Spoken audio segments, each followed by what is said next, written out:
Police are giving an update now on that deadly crash involving an LAPD vehicle in Sun Valley. Let's listen when in. a vehicle made a left turn from Cleon onto Saticoy.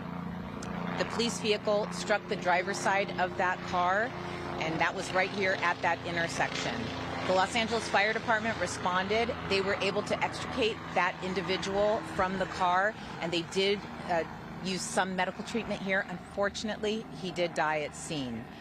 We have 2 officers that were in that vehicle that have been transported to a local hospital. They are complaining of injuries. Fortunately, we believe they will be released later today.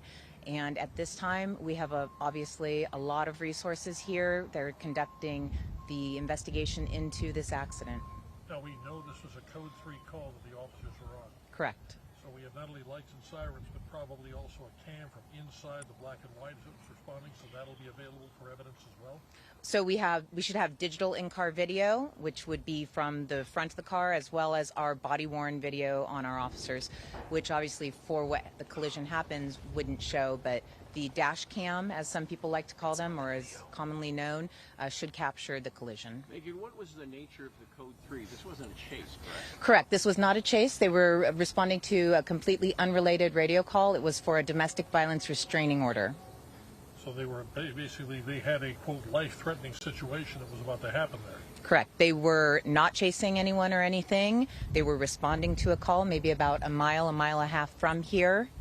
And that is when this unfortunate collision occurred. We don't know when they actually began to respond to code 3 to the point of the impact here, though, do we? At this point, I don't have that information, although that will be part of the review, because as is our protocol, when we respond code 3, we air that over to our communications division, so they are made aware of where that occurs and when that occurs, as soon as a unit begins their code 3 response. And that helps the traffic investigators because they know exactly how fast. Again, officers bringing us up to date on this deadly crash involving an LAPD vehicle. We know they were responding to a domestic violence call. Somehow there was a crash. 1 person is dead. 2 officers reported some injuries to themselves as well. They've been taken to a hospital to be checked out. That is the very latest from here.